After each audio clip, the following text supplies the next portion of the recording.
You are listening to the WB Download, coming to you from Wheeling Builders Showroom in Studio 1C. We are a podcast centered around building custom homes, the customer experience of building a custom home, and a really entertaining listen from many great guests and interviews that may or may not have anything to do with building. I'm excited to share with you their voice and their stories that will enhance your idea of the custom builder world.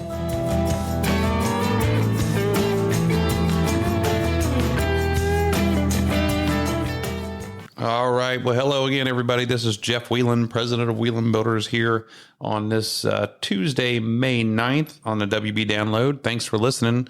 Hey, man, I'm so excited. I always say that I'm so excited, but I'm excited about this stuff because I really enjoy doing this. I really enjoy putting these podcasts together and having our guests on here, talking to you guys about building houses, but also giving these people a voice or giving you the opportunity to hear their voice. And so pretty cool. It's going to be pretty cool today. I'm going to introduce you here in a second, but I'm going to get into the what's happening now part of our episode. And, hey, it's like I said, it's the first week of May, and something that happens every year in the first couple weeks of May is my brother and his two daughters all have birthdays within 3 or 4 days of each other. So that's exciting. But the most exciting part is the middle one turns 21. So the world is out for something. Well, I don't think it matters because I think those kids today, they just go on and on anyway. Not like we did. We were good until we were 21, but happy birthday to them, to Mike McKenzie and Micah Wheeland, big time here in May. So I just got back from our Builder 20 group, and we were hosted by Wentworth Builders, my friend Scott Kennard up there in Harbor Springs, Michigan. And, I was in Boyne Highlands when I was a little kid. And of course, I don't remember it. We were skiing up there.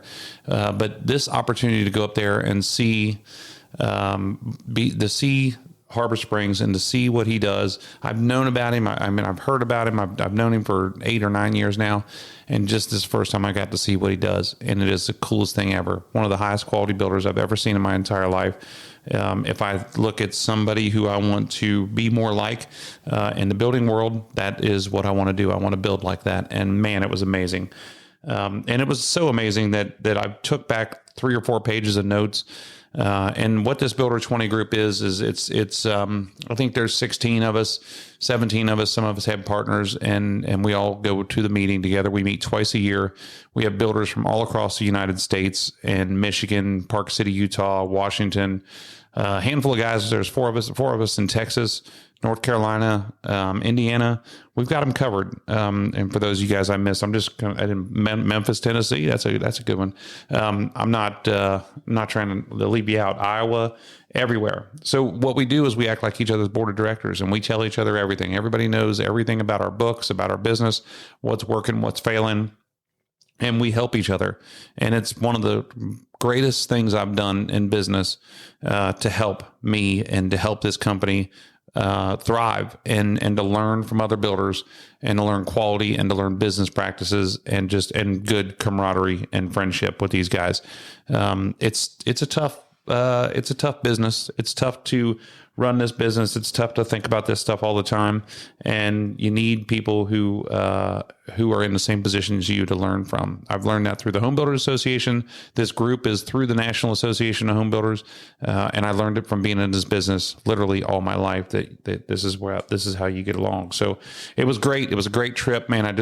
I'm so excited to go back. While we were there, the weather was kind of rainy and snowed a little bit, and I'm really excited to go back when it's warm out and kind of hang out and use it as a little vacation spot. So pretty cool place. We just had we finished up a house for some folks out on the east side of town just this week or last week.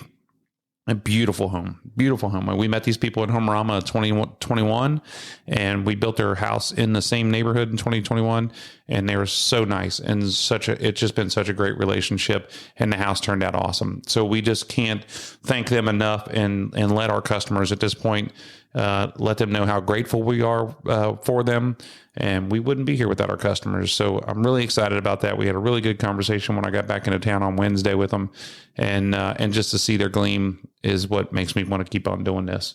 As far as at home, we're getting ready to move the cows out to the big pasture and let them turn them loose for the summer. Which means we got to do some deworming stuff. We've got to do some tagging, and we've got one baby left to go here in June. And then we got football starting up already, believe it or not. And this is my last year coaching football until the kids go into the 7th grade. So they're in the 6th grade. They're going to be in the 6th grade, and it's a lot, man. We had our draft over the weekend, and now we're getting uniform fittings, and we find out who our team is, and then it gets rolling right there in the middle of July. So a lot of stuff happens with football. It's a lot of organizational stuff, and it's just it's exciting. It's exciting. I'm going to be sad and happy to see it go both at the same time. It'll be fun to watch my son go on and play for somebody else besides me, and learn from somebody else, and watch these kids excel beyond what some parents think is the NCAA, but it's really only the 5th and 6th grade football. And they're going to get into the big time, and every year they progress, and every year decisions are going to be made and things are going to change. And I'm excited to see that happen for all the kids, not just my son, but all the kids. And the same thing with my daughter and Cheer. So, without further ado, I'm so excited about this guy. This is our guest for today. He is my friend, Isaac Seevers. He is the superintendent of Lebanon City Schools here in Southwest Ohio. And, I say he's my friend. I've known him for about a year and a half, and I do consider him a friend, but I didn't know him that well until I went to go do my lightning round of questions for him, and I asked his wife, Emily, the wonderful person, gave me all kinds of tips about him, which sparked a whole nother conversation. But during this interview, I'm hoping to dive into a number of different things and just learn more about him, learn more about our school district. But again, we are tying in schools to what building houses is all about, what building houses does to the schools, what development does to the schools. We're going to talk about Board of Education. We're going to talk about a number of different things. Man, I got notes, and I'm so excited to have him here. And I hope you guys are going to be as excited as I am to listen to what Isaac Seevers, Superintendent of Lebanon Schools, has to say. Let's bring him in.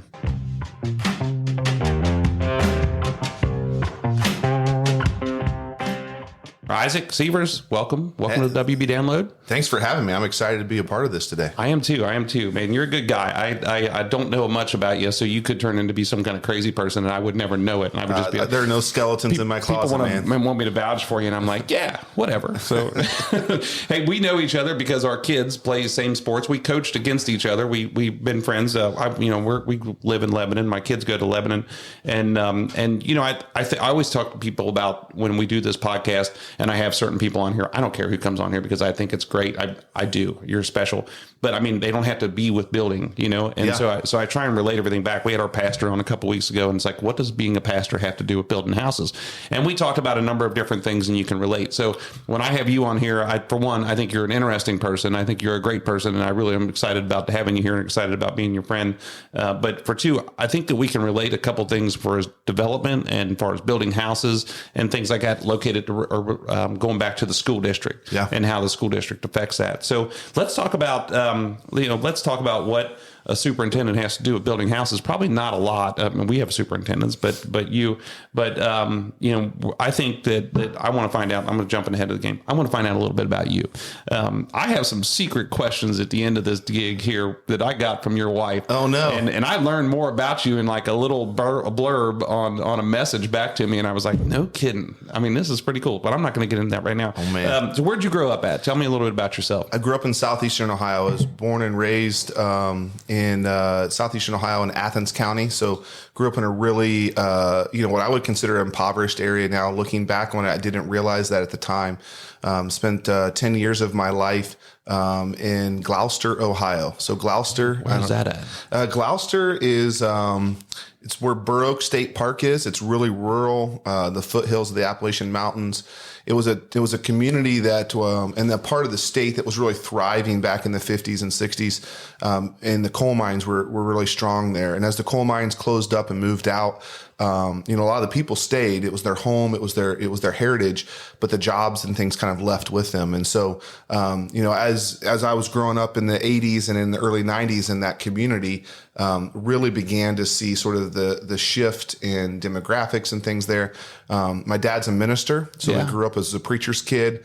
And Dad had an opportunity to go to Northeast Indiana, to Angola, Indiana. It's about 5 minutes from Michigan, 10 minutes from Ohio, clear up in the corner of the state there. And we moved there when I was in 7th grade. So I spent some really formative years in Gloucester. It gives me an interesting perspective. I tell people all the time, I didn't realize I was poor until I moved out of Gloucester. I moved from Gloucester, Ohio, which, at the time I was living there was the poorest school district in the state of Ohio.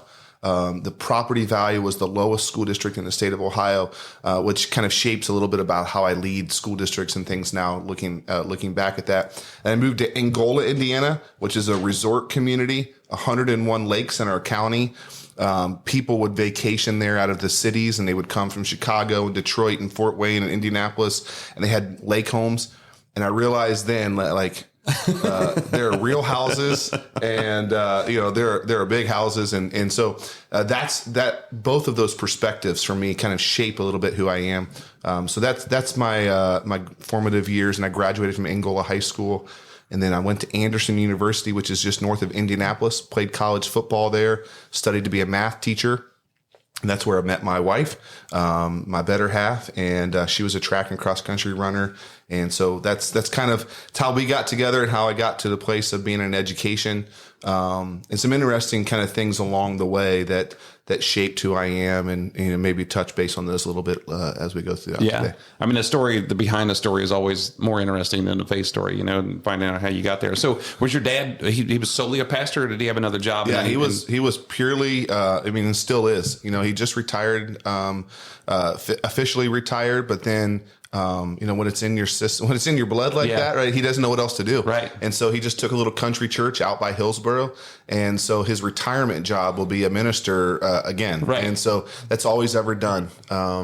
And besides coach our sports teams, besides, be on a school board, things like that. My mom has always worked, in an office someplace, worked in an accounting office, worked at the school. She still works for the school in Northern Kentucky as a central office administrative assistant. So dad was a minister. Mom was always a, administrative assistant someplace. And, and just leaned in and did a lot of stuff with us. That's really cool. What position did you play in football? I was a quarterback. It doesn't look like much now, Jeff, but 50 pounds ago. None of us look like we did back then. That's right. 50 pounds ago, I was a little thinner and could sling it around a little bit. That's pretty cool. That's pretty cool. Anderson is, we have some people that build up around, that are in a builder group with us, and they are just outside of Indianapolis. And around that area, and so we went to and we toured a couple different places up there. There's a lot of things that happen in Indiana. Indiana's like a sleeper, There's a lot of things that happen over there that don't get a lot of credit for. Indianapolis is a fantastic city. So we graduated from Anderson. We moved to Lafayette, Indiana. Lafayette and West Lafayette is where Purdue University is, and my wife and I started our teaching careers there. But it's a great state. I look at Indianapolis as I think at one point in time, and I know now Hamilton County is one of the fastest growing counties in the country. In Indianapolis area, that was for the last 10, 15 years, the fastest growing county in the country. Parts of that community are just growing. I mean, as a baseball dad and they've got a baseball complex there at Grand Park that's just phenomenal. And when I was teaching there 20 years ago, it was farmland. There was nothing there. And it's just amazing how the growth of the city is moving north into those suburbs. It's a great place to live. That's cool. So what brought you to Lebanon? I'm assuming it's your job. Yeah, it is. So you saw it on a Hallmark channel somewhere, and you're like, I love this place. I apparently didn't realize that it was on the Hallmark channel a couple times. Interesting story about Lebanon. So I, in the superintendent world, there aren't a whole lot of superintendents, and there are a little over 600 of these jobs in Ohio. But there aren't very many more people who have the license who aren't practicing, in the job. So I have a license. I have the ability to do the job, and there are headhunters and search firms and things out there. So the job was open back in 2015, 2016 timeline. Superintendent position was, and I was encouraged to apply. And the timing wasn't right for us as a family, and we decided it wasn't the right move for us at that time. But we always looked at it and said, that's a great place to raise kids. It's a great community. We love the downtown feel. We would drive from, Xenia to Cincinnati and kind of go down 42 and cut across on 48 and think like, this is a great place. If this job's ever open again, right, I'd be interested. So honestly, for us, and there are a lot of jobs that I could have applied for and places I could have gone as a superintendent. But one of the things when you're a superintendent at my age, which is not extremely common, where I wanted my kids to go to school was important. Yeah. Right. There were probably jobs that paid me more. There were probably jobs that had better for my career advancement and things along the way. But I saw my kids at Lebanon schools, and I loved the atmosphere there. I loved the community that was developed. And so we felt like it was a good fit for us as a family at this stage of our life. I've got a 11-year-old son in 5th grade, a 13-year-old son in 7th grade, and a 15-year-old daughter as a freshman. And we're committed. I told my kids when we moved there, we're not moving again until we get you through school. So they hold me to it. Yeah, that's good. I was going to ask you about that. You're probably young for a superintendent, aren't you? I mean, I just remember, and I hope that Dan Hare's not listening to this, but my superintendent when I was in school was an older person. Yeah, and of course I was younger then, so everybody was older. You know what I mean? When you're 18, you look and somebody's like, "Are they older?" And they're like 25. Yeah, they're a lot older. They're a lot older than me, but they were older, and so that's interesting. And I also didn't know that you had to have a license to be a superintendent. Yeah. So when this is my 10th year as a superintendent, and so when I took the job in 2013 at Greenview Local Schools, just in Jamestown, Ohio, I took the job there. At that point in time, I was the youngest superintendent in the state of Ohio at 31 years old. I wouldn't advise it. Now looking back, it was not very smart. I made some mistakes. Now I got to figure out how I'm going to make it to 60 or 65 in this career. But it was the right place, the right time, and I think it was a good opportunity for me to get into leadership there. And I am still fairly young for the position, and I've been doing it for 10 years. This is a fun story. One of the things I love to do is get out into classrooms and see kids. I don't do it as much as I would like because the job's busy. But last week I was touring down at Bowman Primary. It's our smallest. It's one of our biggest buildings, but it's our smallest kids, preschool through 2nd grade. And I was walking in and out of classrooms, and just happened to walk into a classroom, was talking to kids, and it was Read Across America Day, and we were talking about reading books. And this girl was really talkative with me. And I walked out of the room. I was walking down the hallway because she'd asked me how old I was. And I figured at 41, like that, she would think that was old, right? Or whatever. So I'm 41. So I walked down the hallway, and I'm about 15 feet outside the door. And I hear this little voice down the hallway said, "Hey, you look really good for your age." And I turned around and chuckled. The teacher's face was really red. And that's when I realized 41's probably old, right? To them. So, yeah. So out of the mouth of babes, man. Little kids will say it. That's nice. That's nice to get a compliment like that, Oh, yeah. Because kids can be brutal, Oh, they are most of the time. You know that more than anybody. But most of the time. So I'm fascinated by your position, and I see all the things you do, and because I see you around town, but I see you early in the morning at school. I see you late at night, and when we're leaving, because I know we have baseball or basketball practice, and we're going over to a baseball practice, and we'll be coming by over by the DPC, and there's a game going on, and I can see your truck there, and I'm like, and I know you have 3 kids, and so you're on the go all the time, and then I watch you pick up these coaching positions, and which you're great at, and I see that, and I'm like, man, you are going 100 miles an hour all the time, which is cool, at the same time. But I just want to make sure, I don't know if I just want to point that out to everybody, because I don't think people know in depth about what you do. So I look at this stuff and I think all the hats you wear, and from building maintenance, education, school boards, looking at the individuals that you go over and that you deal with, it's a ton. And I don't know if this is true or not, but you tell me, but it's principals, teachers, janitors, bus drivers, students, parents, coaches, school board. You have 4 different buildings that you're working on. There's so many different things that are happening there. How do you handle it? And I'm assuming you're their boss, right? Yeah. So when I go to classrooms and people are like, "Do you know who this is?" And the kids are like, "The principal?" And, there's really no good way to tell a 2nd grader what my job is besides I'm the principal's principal, right? Or the principal's boss. And they're like, "Whoa, what does that mean?" I think to relate, I try to explain how would I say this to a 2nd grader, right? Or a 1st grader. I am responsible for all those things, and it's a big job. ultimately, at this point in time, I'm pretty much just hiring the principals, assistant principals in terms of the day to day, like what I would do and hire. But all things come back through my office, and so I think it's about, for me, when I was at a small district, right? My last district was 1,400 students. Right now we've got more students at our high school than I had in my entire school district. How many students do we have all across the board? We've got 5,500 students right now. So we're at 5,500 students. We have 5 school buildings: Bowman, Donovan, Berry, junior high and high school. We have over 700 employees total in the district, over 5,500 students. It's a big job. It's harder. Just to interrupt you for a second, when we talk about coaching, the first thing they teach you about coaching is dealing with the parents. Yeah. So when you say 5,500 and I think about split families and all that other stuff, just so everybody understands this, you're dealing with about 12,000 parents. Oh, easy. Yeah, easy. That at any point in time, right, they pick up the phone, they call, they want to talk to me or about something, right? Or they send an email. And I think, so the tough part about it for me is how do you give each person, the attention that they need in those moments? And so, I try to work, and I remind administrators and people this all the time. Like when we're talking about, like, we may not understand their problem, but to them, it's the biggest problem they have. Right. We may think it's small. Like, man, I got a lot of other things going on right now, but for them, right, 10-minute phone call is the biggest thing you can do for them. And so I just try to listen.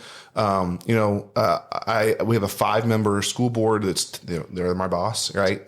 They hired me, and they sort of set direction and policy and things like that. And it's my job to carry that out. And so I'm working with building principals. And so I look at it as how can I can't reach all of those people, right? How do I focus my attention? And so for me, I have, five people that work in central office with me that are directors of different programs in the district. And so I spend most of my time with those people and the building principals and assistant principals. And that's where I'm doing my most, as leaders, we need to do this, or they're asking me questions about direction. Very rarely do I get a teacher that will email me or whatever. My interaction with teachers is I want to be in their classroom. I want to see them doing things. It's really hard. I can get lost in a conversation really quickly, right? Yeah. We joked on the way in here today, like this may take forever for you and I to have a conversation because you like to talk and I like to talk, right? But at the same time, I can get lost in conversations. I schedule things on my I live by my phone, man. I do too. I schedule things on Google Calendar. Walkabout Wednesday is something I had to put about on my calendar. So Walkabout Wednesday, it's a little thing I made up for myself to remind me that's my time for an hour and a half on Wednesdays in the middle of the day to get out into buildings and walk around. And last week I did Walkabout Wednesday on Tuesday because I had a day full of meetings on Wednesday and I moved it over because it was important for me to do it. Where's your office at? Is it in a high school? So my office is at Miller Road there in the DPC. Oh, okay. Yeah. So what used to be the junior high, they renovated, put an office there. And so it's easier for me to get to the junior high. Yeah. And I can walk across the parking lot if I need some kid interaction, but junior high kids aren't as fun as, first graders. So how do I do it? First of all, I have an amazingly supportive wife. Right. Yeah. My wife is phenomenal in terms of understanding that my job is people. Yeah. Right. My job is interacting with people. I'm always on. You'll very rarely see me in my pajamas running to get an ice cream cone or something, right? Because somebody's going to be there. There's going to be a kid behind the counter that knows me. And so I'm always on. That makes it hard. The other part about it is, I think go back to the question from earlier, most superintendents are older. Their kids are out of school or older. Yeah. And so the thing that's tough is when do I choose to take time? Right. There are seasons of the year that are easier for the superintendent to not be in the district and take vacations. But with kids in school, for me, that's not always an option. And in sports. My children. So I was the head football coach for 2 years at Greenview, and I would leave on Friday morning before the kids would get up. I would go teach math. I would coach a football game, and I would get home on Friday nights after my kids were in bed. And they couldn't go with me to anything, right? They couldn't be with me on the sideline. They were 3 and 1, right? And so the difference is now it is a family event. Right. Yeah. You'll see me when we go to games. My boys and my daughter have been at more choir concerts, band concerts, and sporting events than I think anybody else in our school district will ever attend. Yeah. And so last night I get home, I'm just tired. I don't want to do anything. And my 13-year-old's like, Dad, there's a freshman baseball scrimmage today and a lacrosse game. When are we going to go to? And I'm like, I don't want to go to anything today, man. I want to sit on my couch. He's like, but we haven't been to lacrosse. And so we haven't been to lacrosse means I haven't been to lacrosse, right? He's keeping tabs. By the way, it was the first lacrosse game. So that's why we haven't been to lacrosse. You missed a ton.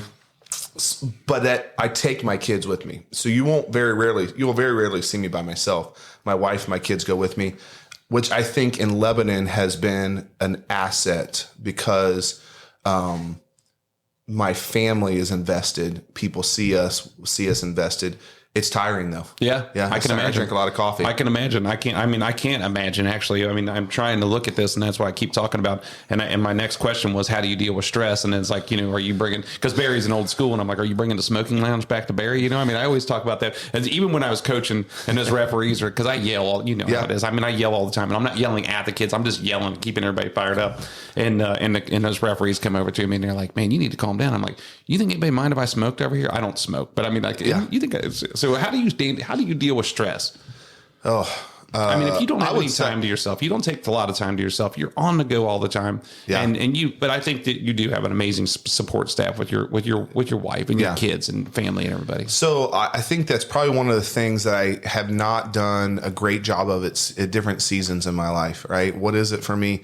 So I'm not a guy that just goes and puts in miles running or whatever, right? I can't stand to run. I don't like doing it. My legs hurt. Never have been. And so like, what do I do? Right? For me, and this is one of the things I think is a secret, right? It was a secret sauce for Isaac Seevers. I love sports. I'll watch anything. Yeah. So a stress relief for me, honestly, it's work. It's my job. Yeah. Right. It's work, but I can go watch a lacrosse game and just check out. Yeah. Right. Like if I sit down, I may be having a conversation with a parent or two that I know or something. I'm there, I'm present. But for me, unless there's a problem, right? Right. That's like 2 hours of work. Yeah. That is an opportunity for me to do something I enjoy. So I love sports. I love being around it. The other thing I think this is one of those things that my wife and I have had to kind of realize and learn over the years. I don't take private things home. I don't talk about, confidential things like that, but I'm an external processor, right? Like, I need to talk through things with somebody and my wife is a great listener. And so I will debrief like, man, this happened today, this, whatever. And she then is able to kind of say like, hey, maybe you should handle this by asking questions instead of being directive or, and so I think it's been huge to have that relationship. The other part of it is I think just knowing my body and knowing, I have an attorney we worked with. This is one of the things that people don't understand, right? Like I can't know everything, right? I can't know everything. So there are school attorneys. There are people that specialize in special education law or in construction law. In my last district, I had one person I called. Janet was awesome. Yeah. Right. I know Janet's phone number. She knows how to find me.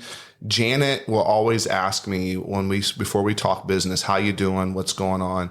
And I talked to her recently and I said, I'm having this, I said, I'm really tired right now. And she's like, she asked me some questions knowing that we had a relationship, right? That said like, hey, how's your canary in the coal mine type of mentality here of, that for you, Isaac, what I'm hearing is a little bit of the canary in the coal mine, right? Spoken like a true Easterner there. Yeah, that's where you get that. Right. The warning signals.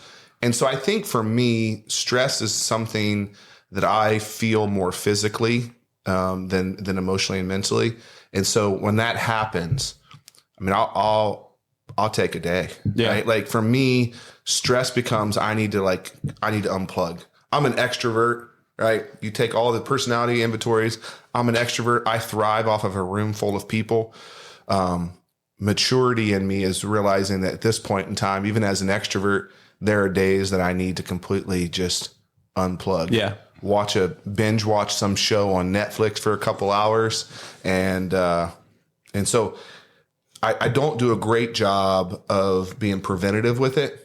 but I think recognizing what it looks and feels like to me is how I deal with it. I don't think I do a great job with it either, but I think what I've had to learn is recognizing points where I'm toast, where I'm checking out. And like right now is a tough time. And I talk about this a lot is for us, we're outside workers, we're farming and we're building, and weather is the biggest thing. And when I'm coming through March and it's getting down that 30s and 20s again every night, and it's raining like we got for the next 3 days here, man, I'm miserable. I feel like I'm ready to move forward. I'm ready to move on. And you get a little bit depressed.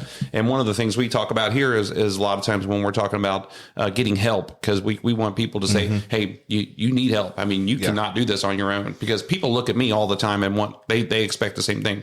You have to have the answer. You're a builder. You should have known this. Why didn't you know this? And I'm like, man, I've been doing this for a long time, and I don't know everything, and I'm trying to, but I don't.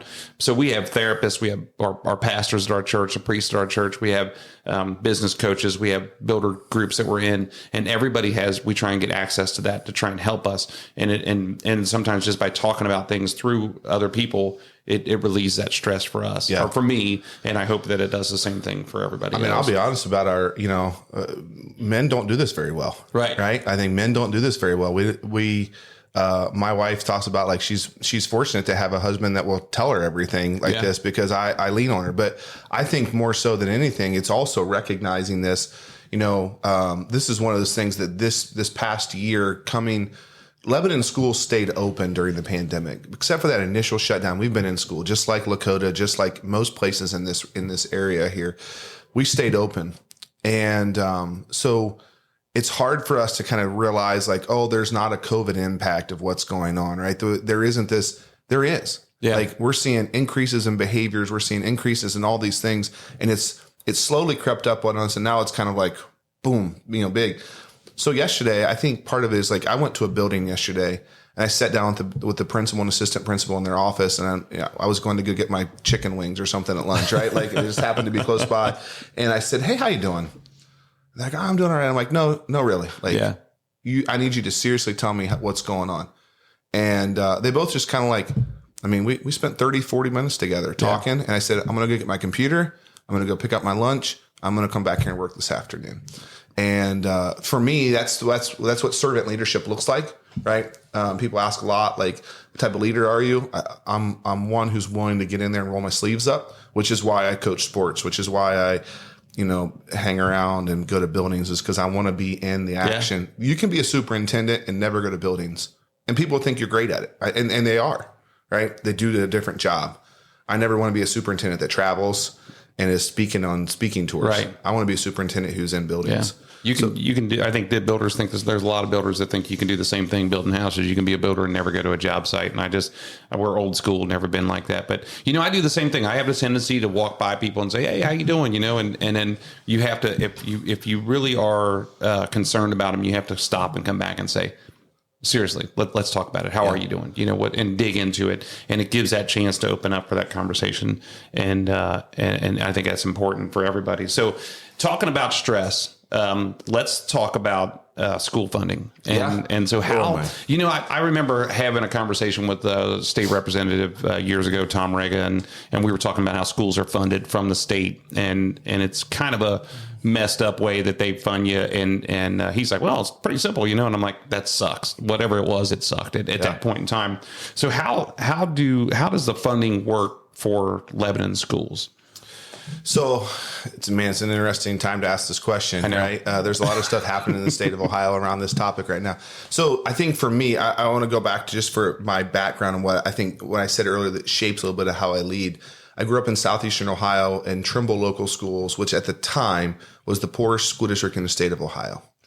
And my dad was a school board president in the late 80s, early 90s. And there was this case in Ohio called the DeRolf versus the state of Ohio. And DeRolf case saying that school funding in Ohio is unconstitutional. They won, right? My dad was a board president. He was part of the lawsuit against the state because the school district was. And so that shapes a little bit of my background, my perspective, right? I've seen poverty and I've seen what happens. And so why is it and people will point out, right? It's the easy thing to say. Well, school funding is unconstitutional and Ohio would never fixed it. And they use it to say that schools are getting too much money. They'll use it because they don't understand what that meant. What the problem was then, and I think still exists now, is that there was an over-reliance on property taxes. So, we're sitting in a beautiful area of the state here in Westchester, right? We're in Westchester area, beautiful homes, industry galore. Yeah. Property values through the roof right now in this area. There's not a problem raising local funds. Southeastern Ohio, property values are less than $100,000. There is no industry. There is no property wealth. Yeah. And so if it's solely based off of property taxes, there's an inequity that exists.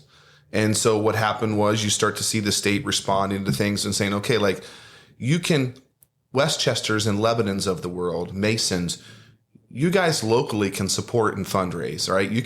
Your taxpayers can pay. So what the state started doing was they did a state share. So in Lebanon City Schools, we get 38% of the state revenue that we're supposed to get. The local taxpayers pay the 62%. If you go to, you go to Xenia, you go to Little Miami, right? That percentage is going to be higher on the state share side of it because the wealth in that community is less. Right. So you're looking at the big ones, right? The Cincinnatis, the Columbuses, the urban centers, they're getting a lot more money per pupil because there isn't as much, wealth and able to do that. So, that's a way that they shifted. It still didn't solve the problem. At Lebanon City Schools right now, we get, I think it's like less than 40% of our revenue comes from state and federal dollars. Over 60% comes from local tax dollars. Yeah. And we don't have an income tax. Ours is all property tax. And we, part of that was because of just the age and the things of the community. That was what they did at one point in time. I think we have to kind of look and see, is that the best thing going forward? But the other part of it I think is really tough is right now in Ohio, there was a push to get, what they called the fair school funding formula. We all went to school, right? I don't remember as a kid, the amount of services that happen, right? We're providing mental health services. We're providing counseling services. We're providing, all of these other things besides teaching math, reading, social studies and science. And, with that comes some increased expenses. And so they did a thing last year. It was a great start. The fair school funding formula. It's a great start to saying in this day and age, right? Schools are buying computers for kids. Right. So what's that dollar amount that we should be giving every school for the kids in which they buy computers or transportation or, all these other things? And we've got to continue to push and advocate for that to be fully funded because it's not fully funded at this point in time. The state has said, we think this is a good idea. We like this formula, but we don't want to pay the price tag for it. So we're going to phase it in over 6 years. And we're in year 2 of a 6-year phase in, and we're hoping, right? We're hoping. The interesting thing right now is if you look at what's going on in Columbus, last year, the state of Ohio put $675 million into the rainy day fund at the end of the year. They didn't spend it. They put it in the rainy day fund. Now the rainy day fund has over $2 billion in it. How much of that comes from doesn't a certain part of that come from the lottery? Or not? Yes, I think some, but it's basically the excess. It's they didn't budget all the money, right? And the state is doing really well right now. Let's be honest, right? You look across Ohio, Governor DeWine and his workforce development team and all the things they're doing really well. We've got Intel coming. We've got Honda right up the road. The Intel industry is going to bring a lot of jobs to Ohio. But we just came out of a global pandemic. Yeah, and we paid $0 out of the rainy day fund. If it's not going to rain during a global pandemic, right, when's it going to rain? Right. Right. And so I think the thing we have to consider then is what are we saying to our representatives? What are we saying to our legislators and saying hey, listen, we're paying the taxes. Let's quit socking it away for the rainy day that, may or may not come. Right. Right. Let's spend it on the things, right? Whether it's childcare for everybody, whether it's whatever it may be, let's fully fund some of these programs we're not funding. It's a complicated mess. I I taught for 5 years. I taught school finance to people who wanted to be a high school principal or to want to be a principal at a local university. And it's complicated. I enjoy it as a math teacher, as a math guy. But I think the thing that we could all do, right, that we can all do in hearing this is like making sure that it's equitable for everybody. That, if you're in a school district that is growing rapidly, they're capping your money. You're not getting all the money for all the students that you're getting because they can't fully fund you and continue to support those who aren't growing. Yeah. And I think that's where the challenge is for us, is knowing what it looks like for Lebanon. We're doing really good right now. We're doing really well in terms of our financial stability. But if some of the things that are coming change, Lebanon could be really hurt by, some of the policies and legislations being thrown out right now in Columbus, negatively impacted by like House Bill 1 and things like that would severely cut property taxes and income tax. So what does a levy do? So when you talk about levy funding and people, if you want to see people go crazy, because I had Amy Webb on here from Butler Tech a couple weeks ago, and she's on the school board for Ross, and we talked about a number of different things, and I can imagine people driving by your house wanting to throw rocks through the window because you're mismanaging the money. You're a horrible superintendent. The principals are horrible. Everybody's horrible. You're doing a great job at basketball, but then when you put a levy on the ballot, everybody sucks. Yeah. And so what does a levy? Why do you need a levy if you think the funding is good and everything's great at the state of Ohio, and now here we are saying, hey, we're going to put this back on the ballot? Yeah, so this is where things get into sort of a weird, nuanced, like deep dive, and I'll try to stay not in the weeds here. Yeah. Right? I can get in the weeds as a math guy and a school finance guy. You ask for a levy, and your plan is over a 5 to 8 year period, right? That's the money that you need to operate, and you're going to ask for more upfront. Because here's why. There's a thing in Ohio called House Bill 920. It was passed back in the 80s, early 90s, I believe. House Bill 920 started as a bill in Ohio, became law. And it says that when you vote for a levy, right, that levy is going to generate, let's say for easy math, right, that levy is going to generate $5 million annually. You're voting as a taxpayer to generate $5 million annually. But over that 6 to 8 year period, your property values are going to go up. Well, the auditors adjust rates to make sure it's generating $5 million. The school's not getting a lot more money out of that. Right. So I have people that will call during our levy campaign. You're telling me you didn't get any more money? I know I paid more money in the last 5 years. I said, sir, House Bill 920 says that we're generating $5 million. And so what will happen is your property value went up. Somebody else's property value likely went down. And so it's a balancing act to generate this much money. So you ask for a little bit more than you need, and you spend a couple years building up a cash balance, and then knowing that you're going to spend several years spending down on that. So it's like you build up your savings account, and then you still make the same amount of money, right? And you're going to have to live off the savings account for a while until you get to the point where you need more money again. Yeah. We're not exponentially growing our, raising or increasing our expenditures, but just to give you an example, right? It costs more money to go to the gas station right now. It costs more money to buy eggs, to buy chicken, whatever it may be, right? Costs more Everything. Money. Everything. We're spending 12% more on purchased goods right now at Lebanon City Schools than we budgeted for. So paper's more expensive, right? The food we're serving kids is more expensive. The diesel fuel we're putting in our 95 buses is more expensive. So just like everybody else whose household budget is being hit by, inflation or whatever is going on, right? Whatever we want to call what's happening right now in our economy, right? School districts are a business or an organization. There's only so much, lean that you can cut. So it's not an overspending. I mean, are there places that do that? Maybe, right? We don't pass a levy and then go out and hire a bunch of people. That's not how we've operated in either one of my districts. We pass a levy because we need that to generate enough revenue to continue to do what we're doing right now. Yeah. So I think that's the misnomer, is that the people who normally call and complain also are the ones whose property taxes have gone up. Yeah.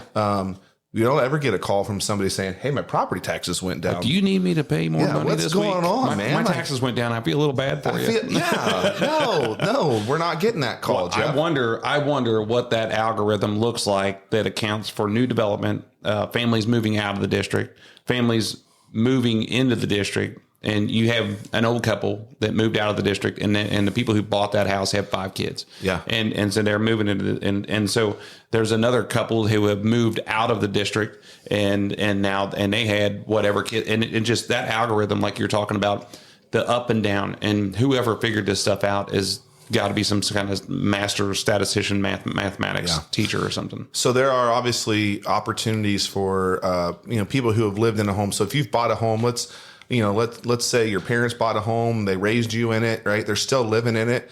They're paying taxes on the value of the home at which they bought it. And then when they voted on those levies, you build a new house, the new homes, the people moving into those homes are going to pay all of the voted mills, because that's the time in which the house was built. And from that point going forward, right, then that's that's their effective rate. That's the value of their home. Yes, property values go up. It's reappraisals happened in this area, and we got a 14%, increase on property values in Warren County or whatever it was for our Lebanon City Schools, because the houses were selling for a lot more. Yeah. It is a complicated mess. It happens at the auditor's office. We do nothing with it. We don't assign people's taxes. And really what happens is, there are homestead exemptions. There are things to allow, aging families to stay in their homes without pricing them out of their homes on taxes. And those are opportunities for them. But it's clearly, it's a mess. It's a complicated mess when you look at what happens in the auditor's office. Matt Nolan does a great job for us. I think he does too. Yeah, he's fantastic. But he ruffled some feathers with us up at the state house there with, we were trying to pass a bill about, you never want to mess with a guy that's getting money and then tell him he's going to get less money. And we were trying to do that with some developed lots or something. I always liked Matt because he was an assistant before he was there. And those guys I thought he's a great guy. So I think he does a great job. He does. And I think he's a person that will sit down and walk through it with you. I mean, it has the ability to make sense of stuff. I think we're very fortunate in Warren County that we're in a place where people respect the leaders in our county. Yeah. They have a voice on the state level. And Matt's one of those guys that auditors around the state listen to. He was president of the state auditors or the county auditors association. Yes, and he's very well respected and very knowledgeable in this area. Yeah, I agree.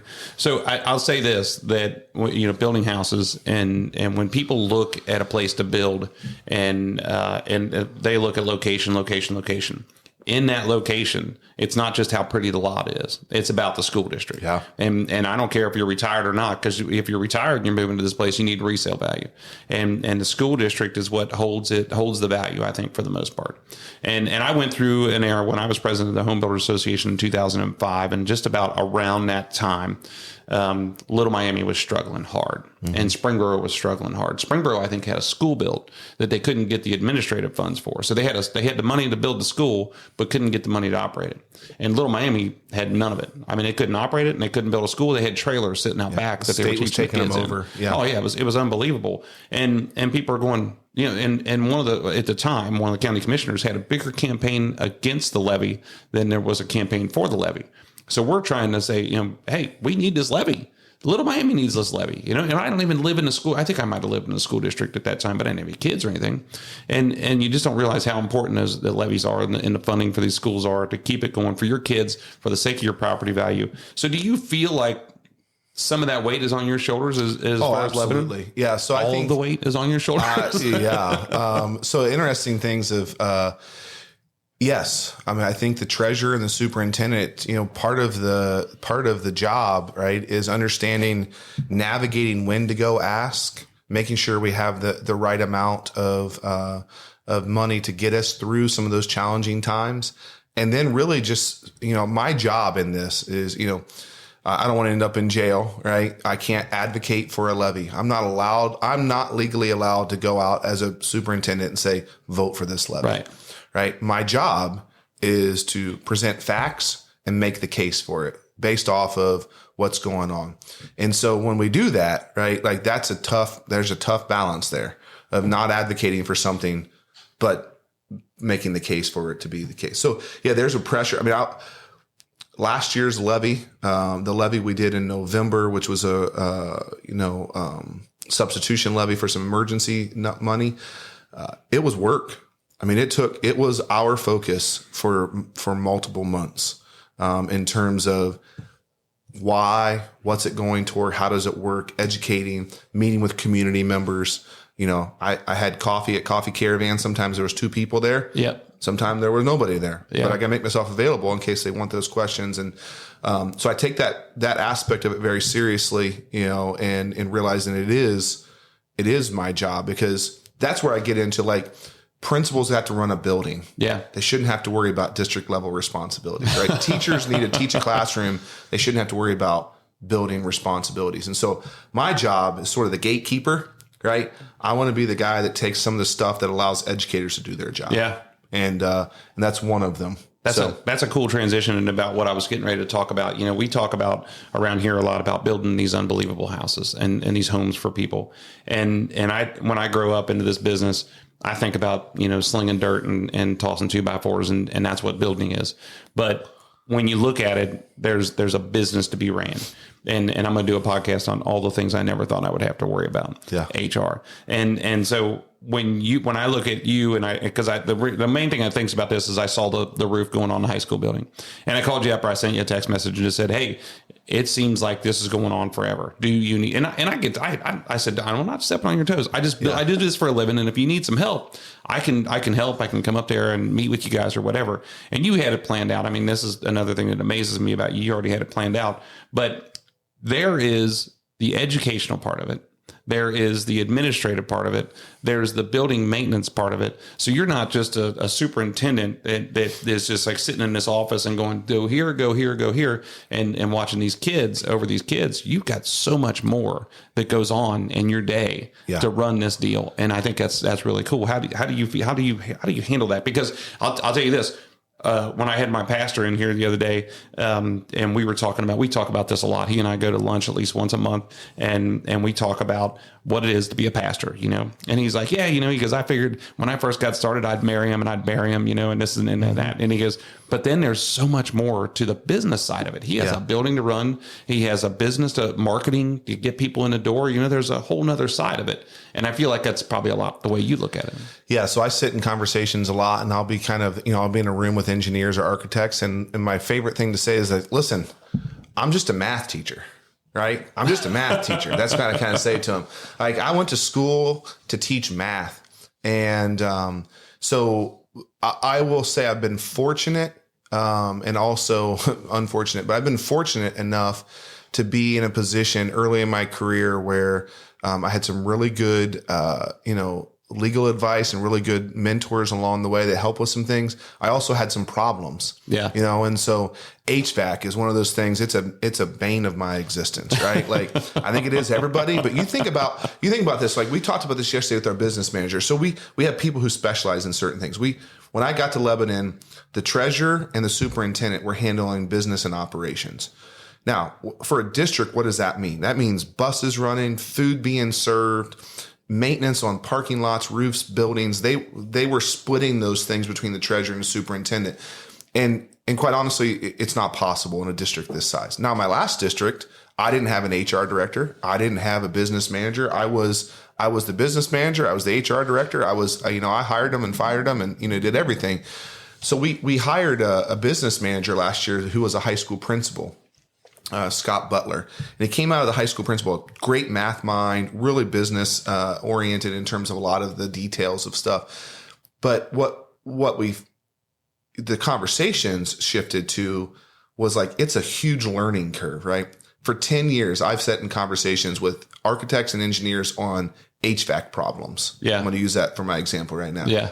I can talk HVAC at this point in time, but I knew nothing about it when I started. I know what a VRF system is. I know what chilled water is. I can talk to you about, all of these things at this point in time.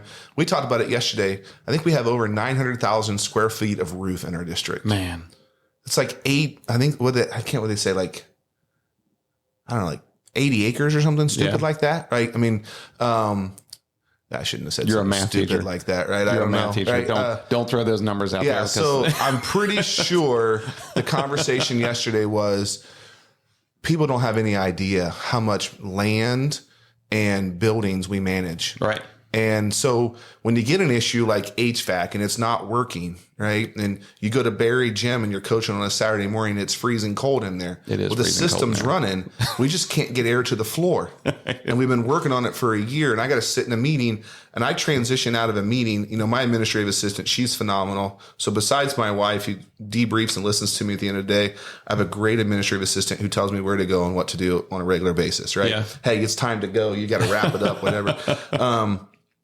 She'll sit and I'll be a part of these conversations, and I'll go from a conversation about a roof to an HVAC to a parking lot, and then jump into a suspension appeal or deal with some kid who did something at school. And she's like, I don't know how you go from one thing to the next to the next. Luckily, that's how my brain works. It just is swirling all the time. Yeah. But the other part of it is, it's a business, right? It is a business. We have a $68 million a year budget. Yeah. Paying people and operations and all of those things. And so, you know, as a minister's kid who didn't have any money growing up and a math teacher who thought I would be teaching and coaching, the idea that I'm running an organization, right, that is a $68 million organization with over 700 employees and 6 buildings and all of those things, is sometimes I just like, man, what am I doing? Right? What am I doing? So it's tough. But I like learning, right? I think that's one of those things we try to teach kids all the time is like to be curious, to learn. So I can sit and I can say, no, you didn't give me an HVAC system that works. But I'm listening to the experts in the room talk about why it doesn't work. Right. Interesting. Just a little side note. There's an HVAC company that operates out of Northern Cincinnati, and I won't say their name, but they operate out of Northern Cincinnati. They were our maintenance people. They provide maintenance and ongoing things in my last school district. And they had staff that would come up and do that on a regular basis. And I sat through these problems. We had issues and we were fighting to get some things fixed. And they were advocates for us. They were fighting against the original contractors to make sure things got done right. And I got a call one day and the guy said to me, he said, hey, can I come and bring somebody to talk to you? I'd like to have a conversation. I said, yeah. I said, what's going on? He's like, it's personal. I want to keep it off the record a little bit if it's okay. So they came to my office. And they said, here's the thing, Isaac, we sit through a lot of these conversations and we want to offer you a job. I'm like, doing what? They're like, would you like to move back to Indiana and run an office we have over there? We're looking for somebody to run the office. And here's why. And I'm like, I know nothing about HVAC. They said, no, you do, right? Like you're a fast learner, but you understand people. Yeah. Right. And you understand people and you understand that schools need to operate and they need to figure this, you know, they don't care about why things work. The people in the building need to be comfortable and they need to be able to learn. Right. And in our industry, not our business, our industry is missing that touch of what was the building designed for and how do we help people achieve it? And he said, you know enough about HVAC to do the job. I said, let me talk to my wife. How much money are we talking about here? And I went home and she's like, we're not moving back to Indiana. Okay. I just want to make sure I asked. So I say that not as a like, hey, pat myself in the back, but I'm curious. Yeah. Right. And it is an operation. And there are all these aspects of it that we need to have a plan, because when Jeff Whelan calls and says, why do you have roofing materials stacked on top of your high school for the last 4 months? I got to be able to answer the builder who calls and says, what's going on? Yeah. And I like that aspect of the job. I think the key to all of that is recognizing a learnable moment, you know, where because a lot of times I get frustrated with things, you know, and you sometimes you turn into a corner and you don't know which way to turn. And I have to step back and say, man, what can I learn from this? How am I going to move forward? Because you learn more from mistakes than you do from things going well. Yeah. And I think being willing to say, I don't know, right, is huge. Sometimes in leadership, I think people are looking at us for answers and we feel like we have to have all of them. Yeah. And I think the realization that I don't have all the answers, somebody probably knows more than I do about this, and I'm willing to learn and listen to them. Those are things that have been really helpful for me. That's a good way to look at it. That's a good way. One thing I skipped over was talking about development. And when we develop a piece of property, which we don't necessarily develop a whole lot of property, but when we as an industry develop a piece of property and we come in and we add 400 houses to the school district. How well in advance are you working with the commissioners and the little development side over there with Stan and those guys, and are you in community? Because I was getting ready to develop a piece of property one time, and Stan took me and he says, hey, you need to meet with this person. We were in Lebanon School District at the time. You need to meet with Superintendent and all these people need to understand what you're getting ready to do. And I'm like, I don't want anybody to know what I'm getting ready to do just yet. Yeah. And he's like, nope, you have to tell them. And they had no idea, So I'm like, how do you not know where the land is that has a potential to be developed and what schools or what kind of impact that land that is going to be developed in the next 5 years? Is there anything out there that you look at or the county looks at that says, here's what's going to come at you in the next 5-10 years? So one of the things when I got the job, one of the expectations of me in this job was to work more collaboratively with the township and the county on things. And so I think even talking with like Tammy Boggs at Turtle Creek Township or talking with the folks at the county, Jonathan Sams and I have spent, some time together talking about development and things in the township.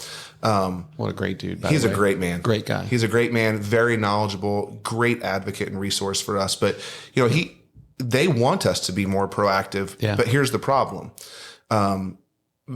Just like you said there, right? You've got a plan to build 400 houses and you're looking at this property. And, most of the time the school district gets like the first letter that says, here's a planned property, on Green Tree Road. Yeah.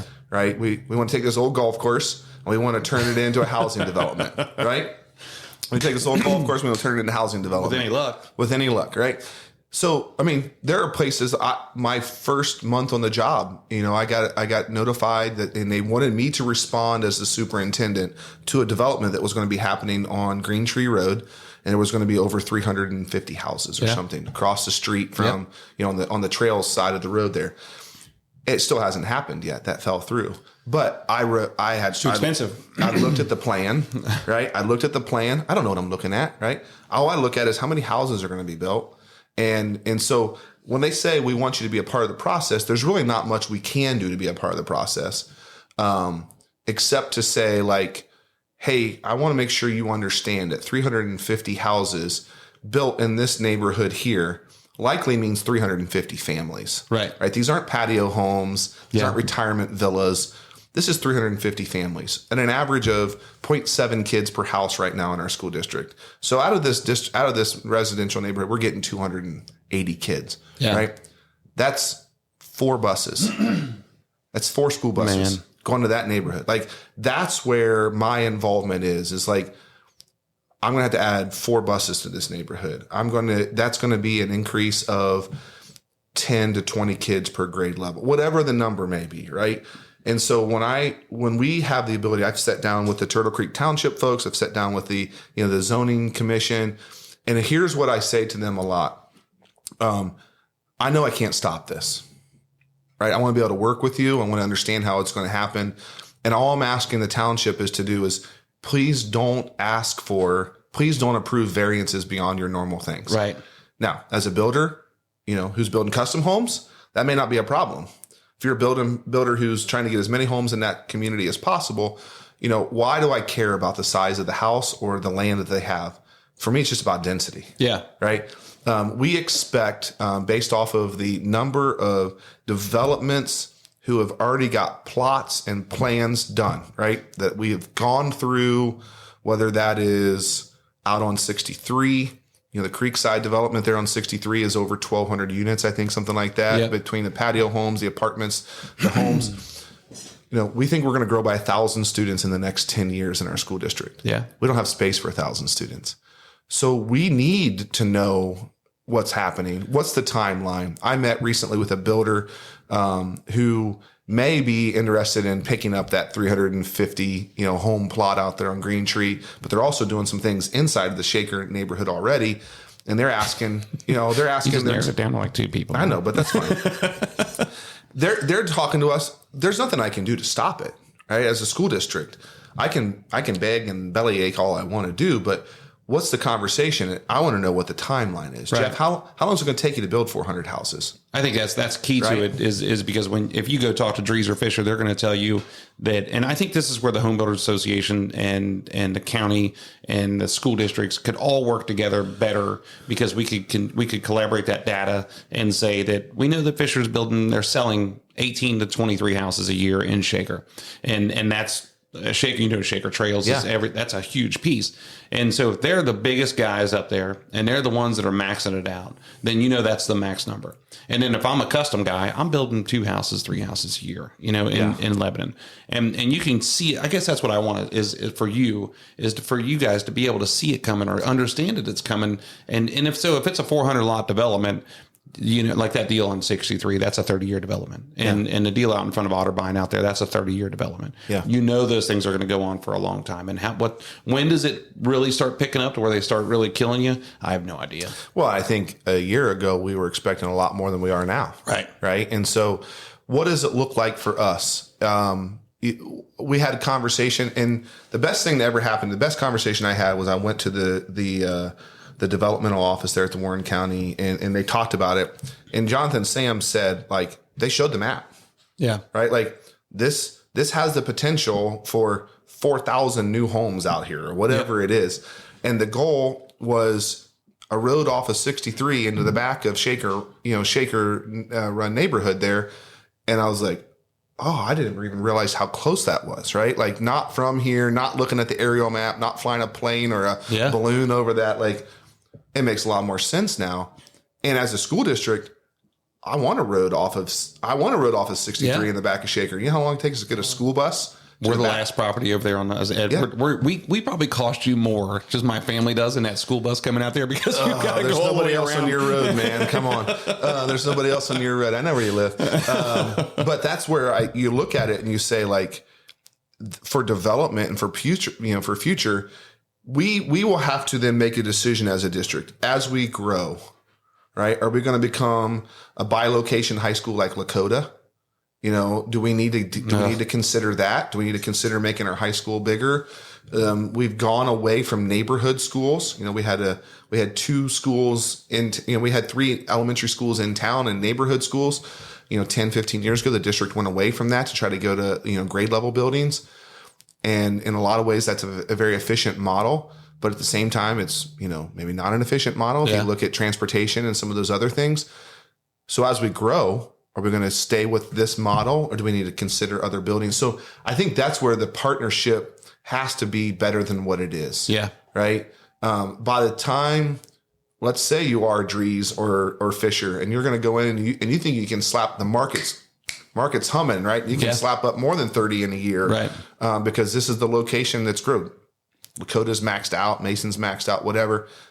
Lebanon's the next frontier. Well, we need to know if you're thinking about building 30 a year or 100 a year. Yeah. Because there's a big difference for us. I think that would be helpful. And I want to make sure that I think that they do a good job. I think the county does a great job, and Dave Young and those guys, they do a great job.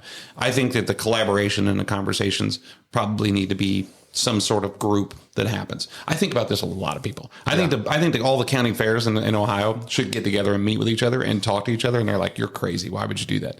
Because I think that when you get together as a group, you're probably going to accomplish more. You're probably going to help more. I think a lot of times people in their position or our position look at some of those things and you're like, I don't need any more help. Yeah. I'm good. So I think that's probably what holds it back. But I think they do a great job. I think it could be done better. And I think that that's the expectation for school boards of their superintendents and treasurers, is to have a plan, right? Yeah. To make sure we don't get a bad deal out of this, right? To make sure that we have a voice in that process, but also realizing there's not much we can do sometimes. Yeah. Right. So you said that again. I like how you transitioned. It's almost like I sent you this in advance. I haven't read it in a while, but that's fine. I want to know and clear the air, because I listened to so many rumors and about the school board, and I asked Amy Webb this the last time. But when you talk about curriculum and you talk about the things that make the news, nobody cares about what textbook you're buying, and MacBooks and whatnot, or what do they call Chromebooks? Yeah. But they're worried about, which I don't think we have this problem, gender bathrooms and who you're calling what and what kind of curriculum you're saying. Are you allowed to say a prayer? Are you allowed to say the Pledge of Allegiance? Who makes those decisions? Is it the school board or is it you? Man, depends on what it is. Sometimes the law makes that decision for us, right? A lot of times the law makes that decision for us. School boards have the ability to set direction and policy. Yeah. Right. And so we have policies, and typically our policies align with what the law says, right? So, we have policies on who can use our facilities. Right. And in Lebanon schools, we've had some pretty newsworthy stories in the last year of my life here about who can access facilities. Right. And so very conservative community that has a lot of religious organizations that will meet in our buildings before or after school, opportunities for kids. Well, when you open that up, right, a policy, the law says that if you open it up for anybody, right, if you open it up for anybody, Boy Scouts, Girl Scouts, whatever, you have to open it up to everybody. So that's why we have religious groups that use our facilities before and after school for clubs and activities. But if you open up for one religion, you have to open up for all religions. Right. So how did this happen in Lebanon schools? Right, we already had a policy that says we're going to allow our facilities to be used during after school time, and it went through the list, and that was a board policy direction at one point in time.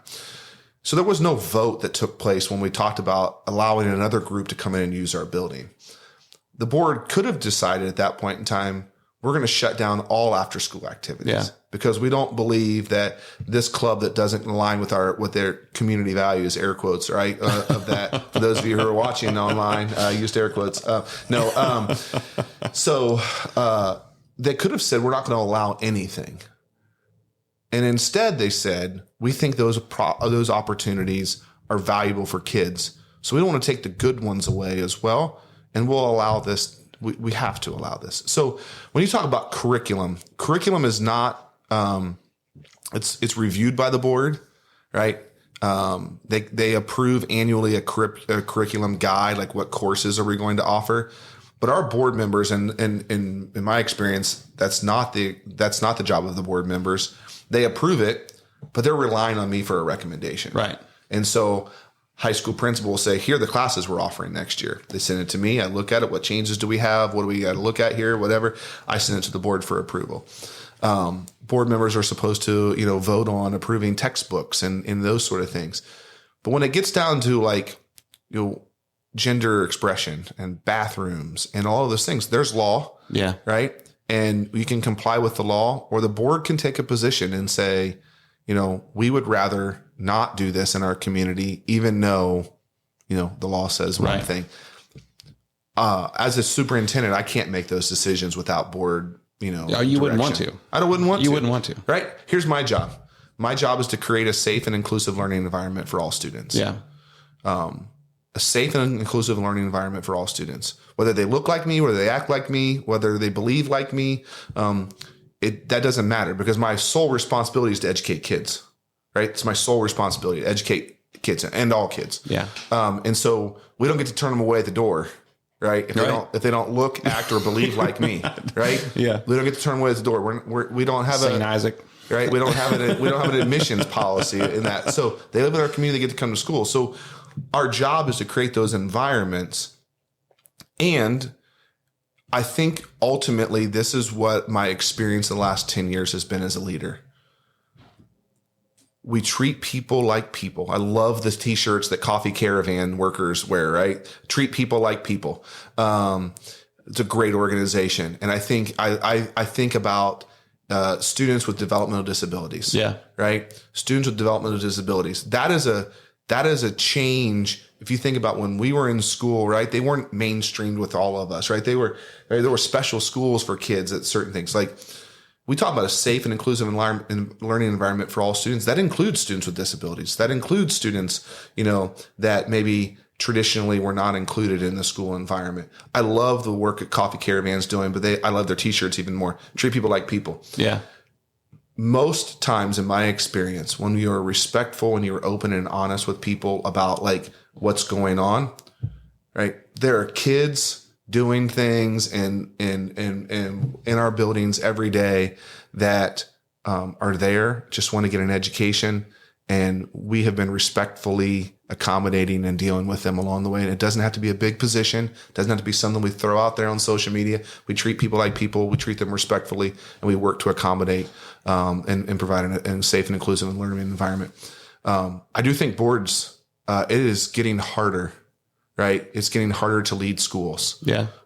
It's getting harder to lead schools because it's not necessarily, man, you ran for a school board because you had your kid was in the school or getting ready to be in the school, or you were a former staff member or community member, and you just want to see the best thing for the schools. It's becoming much more political than it ever was 10 years ago when I started, or even 4 years ago. Oh, yeah. Right?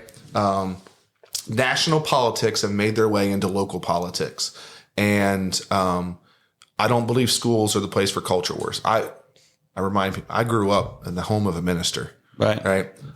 In my last church prior to moving here, I preached every 5 to 6 weeks on a rotation with people. Like, my faith is extremely important to me. But I believe also, because of that upbringing, that we treat people with respect and dignity. And as a superintendent who's also a follower of Christ, the way that I interact with people shows them Jesus. Yeah. I don't have to put it on a signature line. I don't have to wear a badge or a button. Yeah. Right. The way that I love people is the way that I show them the love of Christ. And so that's not school board, right? That's not school board politics. That's not those things. But that's what makes you a great person. And I appreciate that. And I think that's the conversation that I have. And I take the opportunity, right, when I sit down with a politician and say that, right? Yeah. I think there are things the church should be doing to love those in need. Yeah. And if the church doesn't do it, then somebody has to. Right. And so that random side note I love Sorry, it. sidetrack. I love it, man. But I think, one of the things, and this is a story about my previous district that I think is important on this topic here. We have a poverty rate in Lebanon city schools. It's somewhere between 30 and 40%, right? Probably higher than that, but people don't fill out the form that say they need free lunch at the junior high and high school level. So we're over 40% in our elementaries. We're below 30% in our high schools. So somewhere in that 30 to 40 range. If you think about that, right? Let's say 40% is our number. 40% of 5,500. Man. 40% of 5,500. You're going to try and do this math again. I'm not going to, because I'm not going to make a mistake. But that's put that in a number instead of a percentage. Put that in a number. That's a lot. That's a lot. Yeah. Right. If you put that in a number, and you think about those kids coming to school, they're relying on school for breakfast and lunch, right? Then maybe the meals they get. I thought, man, that's unacceptable, right? I was in a district of 1,500 students before, and it was over 48. It was 48%. I went to a meeting. I scheduled a meeting with local ministers. I said, hey, I just wanted to make you guys aware of this. I'd love to talk to you about something. I think this is a ministry that other communities are doing. Would you guys consider working with us and come up with a backpack plan, send some meals home with kids on the weekend? There's over 700 kids in our district who are relying on schools for breakfast and lunch. And the response was pretty lukewarm. Really? Yeah. And I thought, you know what? I'm done. So a group of families and we applied for grants. We made it work. And for one of the most things I'm the most proud of in my time at Greenview was we started a backpack program, and we were feeding kids every week, and we got grants to do it. And my kids grew up packing lunches on Thursday so they can be given out to kids on Friday with other families. And I think we can spend a lot more time worrying about stuff like that, right? As a society, man, how can we spend more time doing that type of stuff instead of the things we're bickering over? I get it, man. I get that there's a cultural divide in our country right now that I don't know how we get back from. I had a great conversation with Senator Portman while he was still a senator. And I asked him, I said, why aren't you running for reelection? We need people like you, man. We need people like you. And he was tired of fighting this. I don't want to speak for Senator Portman, right? And I asked him this question. I said, what's it going to take for the world, for the country to realize we're listening to the extremes on both ends? We're listening to the extremes on both ends, but most of us are living in this middle. Right. Most of us live in this middle. And I think that's the stuff I think about. I agree That's with the you. stuff I think about. How's the middle going to take back control in our country? Man, I hope that we've gone down a really different path than what you were talking about. I enjoyed it though. This is a cool path, and I'm about to bring a tear to my eye listening to you talk about this, because it's really cool to listen to that you think like this. But it's also an awesome concept, and I just hope, I'm sitting there thinking, I hope that millions of people could listen to this podcast, because I think Dale Earnhardt Jr. down in North Carolina, he's got a backpack program, and he does all that stuff, and I don't know if it's just local to that. But I also was sitting here thinking that my pastor's going to listen to this, and I'm going to give him your phone number, because you're going to be speaking at our church one day, because it's just awesome. But I also think about, and I was going to bring this up earlier, for you to be an educator and be in the position you're in, and something I've always found common in my life, and it took me a while to look back on it, is when you have this mutual respect between you and whoever you're talking to, it makes the relationship fonder. It makes everything greater. And I think it's the same way with kids. And if you treat them like kids, then they're probably not going to be as responsive as you want them to. Yeah. If you don't patronize them, and if you are on their level and you have a good conversation with them, then I think it changes that. And I think it's the same way with adults. It's the same way in every room you're in. And to hear you say that is it's amazing. So we could go on for 2 hours. Leanne's over there just scratching at the walls. She's like, man, I got work to do. She doesn't like this thing to go on longer than an hour. So here's one thing I would say to you. This is something that I think that has been powerful in working with kids, whether I was coaching them in football or teaching. And this is something we talk about in education classes, is use people's names, right? To say, Jeff, I see you, right?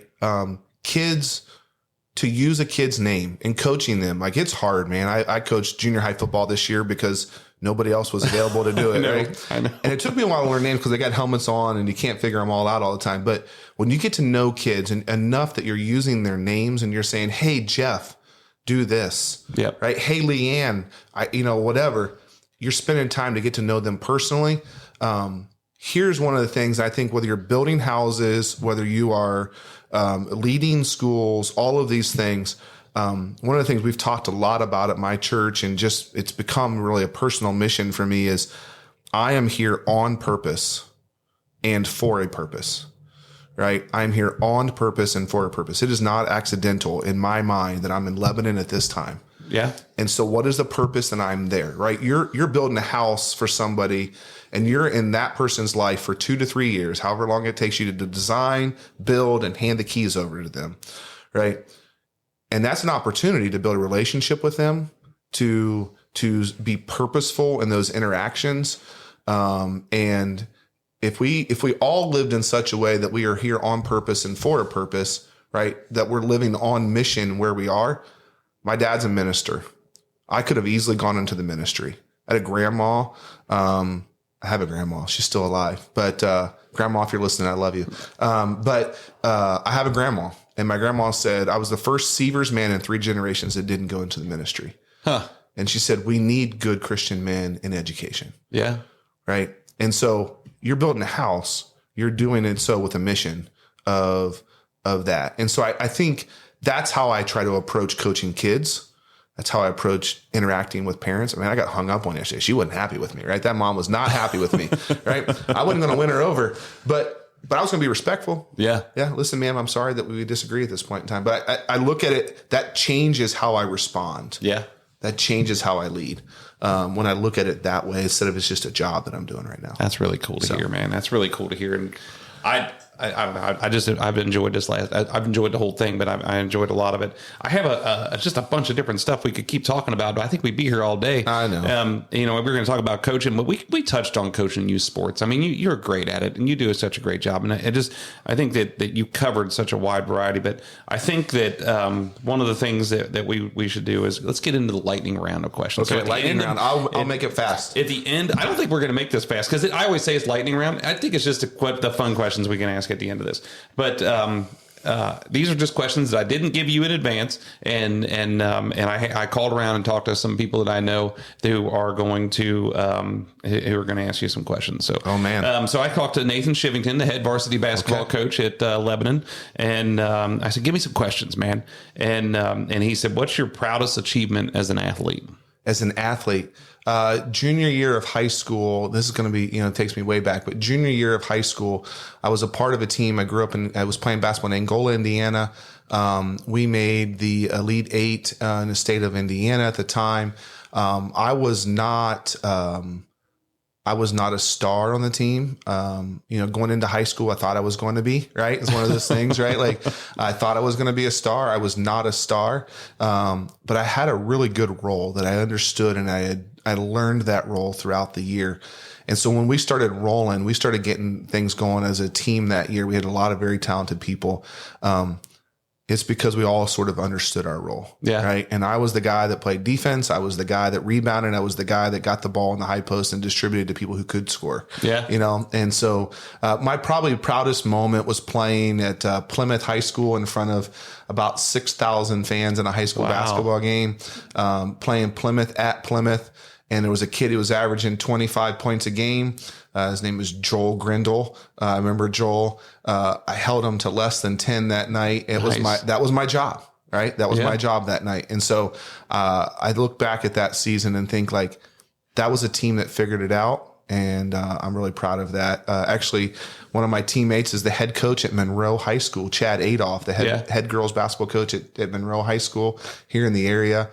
He was a lot more skilled than I was. So that's a good story. So the other question that Shiv asked is what is your proudest achievement as a superintendent? Proudest achievement as a superintendent probably would be, I think it has to be at Greenview when I was there. I was there for 8 years. And the thing that I like the most about it is going through the process of this is going to sound weird. I think putting a team together of hiring people when transitions were made. And so I look at the team that we were able to assemble and put together there that really cared about kids and did a job. I took over a job and there was a lot of stability, right? Administrators had been there a long time. Probably the reason I got the job. They didn't want a whole lot of change. Let's hire this young guy who's not going to change anything. And over the 8 years, some of those people left, and I had the opportunity to set up the thing for future. And I could see then the plan come into fruition a little bit. Yeah. And so the other part of that is like I'm a thinker, and I think like how can we get positions? How can we do something that we couldn't do before without adding? So we went from half day kindergarten to full day kindergarten when I was there without adding a single teacher. It's a small district. Yeah. All right. It was possible for us, but we had to be willing to look at as a whole, say, what could we cut? What could we consolidate? What could we do? Because we think this is really important. So I think putting the team together that could work through that process. And then I would say getting all day, everyday kindergarten for all kids in our district without adding any staff members is probably like the business side of the job. I think my proudest accomplishment. That's really cool. Yeah. What advice would you give to fathers listening? Oh man. Be present. Yeah. I think be present. So I think Nathan Shivington's a guy that I look at. I talked about recently. He's coaching the high school basketball team at a Division I high school, and he's also coaching his two daughters, youth basketball programs. Yeah. Nate's a guy that probably sacrifices his own time, right? Yeah. A lot of his time to sit and do something on his own, to spend time with his kids. My kids, they won't remember the stuff I did in a school building, right? They're going to remember that I coached their 4th grade basketball team or their 5th grade baseball team, whatever it may be. So I think be present, whatever that looks like, right? For me, it's taking my kids to sporting events or it's coaching sports. I realize this is a season of life that I won't get back. Yeah. And I saw that in my dad too. My dad coached our teams growing up. I try to be a little bit different coach than he was, right? Like I learned from some of those mistakes along the way. But I also think that's the most important thing is we got to be present. Like the work's important, right? Providing for my family is important. And I can be like, man, I'm tired. I don't want to do that today. Right. But I think being present is important. That's really cool. So good. Thank you for that. I think that's good advice, and thanks to Coach for bringing those on. So I have from one of my very good friends. She's a 6th grade teacher, Dr. Lynn Ellison, and I asked her. I said, "Do you really want me to put your name to this? Because I don't know if you want me to or not." But she says it seems like each year problematic student behavior increases, and are there ideas or goals in place to combat this behavior at an earlier age? Man, I think it points to what I said earlier about the impact of COVID, right? Yeah. But it's bad right now in schools across the country. I think kids coming, one of the things we lost, right, is I think how attached I am to my phone because it's my job, right? I got emails and phone calls and text messages, but kids for 2 years, parents are working at home. Right. I'm on a Zoom call, be quiet type of thing. Go over there. They get sucked. We did a lot more devices. We did a lot more of those things. How do you combat it? I think the challenge we're going to find, and the challenge we're finding right now as administrators, is how do we be supportive of teachers? Right. Lynn's a great teacher. She does a great job. Part of the conversation yesterday at the building I went to, with the administrators are just like, I'm overwhelmed. I can't get to the good stuff because I'm dealing with all the bad stuff. How do we find ways to support the people, right? Staff morale is pretty low, I think, across the board as teachers in our country right now. But one of the things that's a real challenge is the lack of available resources that are, we're pretty good at providing education for like this group, right? And there are providers all over the region that do specialized things. They're full because we're not the only ones that have the problem. Yeah. So what do we do to combat it? At an early age, we need to beef up some mental health and counseling support for kids at an early age. We need to figure out ways. I think a lot of times behaviors at the junior high level are because of that's their coping mechanism for not knowing how to do things too. Yeah. Right. And so how do we support kids academically and social emotionally at earlier grade levels? This is one of the things, and it's hard. It's hard to get good teachers to just slow down at this point in time. Like 2nd graders aren't the same as they were 2 years ago. Yeah. Right. Like before the pandemic, 2nd graders could do this, and this. They either missed school for a year and a half, right? Or they did it online for a year, or they were in and out of school because of quarantines and sickness for a year and a half, whatever it may be. Like we need to give people permission. I think permission to say I need to meet the kids where they're at right now. And when that happens, we may see a dip in test scores for a while. I don't care, right? I don't care. But we're going to see healthier kids and probably more fulfilled staff members if they can meet the needs of the kids that are there. So I think it's a shift in focus that we have to make sure we communicate and give them the freedom to do. But also we're going to see a lot more increases. We're hiring counselors in our we hired a Bowman counselor, additional one last year. We're hiring one next year to put a second one in the building at Donovan and in Barry, because, the ability to meet with kids and work through these issues is not going away. It's getting worse. And so we're going to see more expenditures as a district on counseling services. I can imagine that's got to be tough on those teachers if you get kids that are acting up and you end up spending all your time trying to tame them, and then you don't get to educate as much as you'd like to for the kids who are wanting to learn. It's hard for the kids there too, right? Yeah. It's hard for the other kids in the classroom. Yeah, so definitely. Do you have any goals? I'm sure you do. Yeah. What are your goals over the next 5 years? As a district, I think one of the things we want to make sure that we have great programs in place. We have great things that are happening. We want to make sure that we align those with a strategic direction and a vision that right now, strategic planning, things like that we don't necessarily have specified and written out. So how do we align what we're currently doing with around this common set of goals? And the reason I think that's really important is as we grow, right, in the next 5 years, as we grow as a district, we don't want to lose sight of what people think is Lebanon has managed to make 5,500 students feel small. Yeah. Right. My kids know the 50 kids that are in their class and their switch class. Yeah. Right. They've managed to make 5,500 students feel small. How do we not lose sight of that? So we want to put some things in place that we say, this is the Lebanon way of doing things, right? This is the cultural expectations, behavioral expectations, educational expectations, get a plan in place. And then as we grow, we don't lose sight of who we are. And so I think getting some formalized strategic plan, making sure that as we look at new programs, it is aligned to our identity as a district. That's probably the next couple of years, and then living that out as we grow in the next 5. Yeah.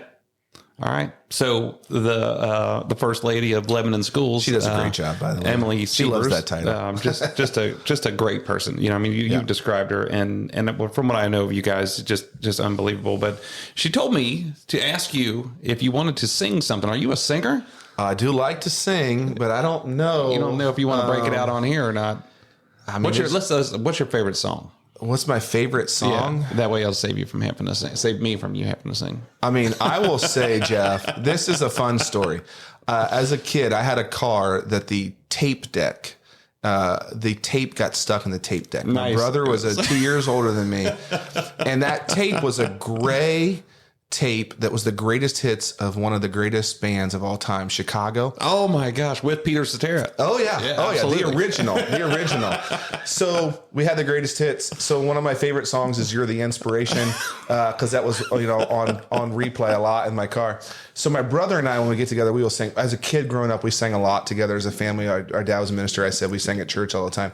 So on a cruise ship last week, it's karaoke night, and I decided I'm going to get up and I'm going to sing karaoke because it's fun. We're here.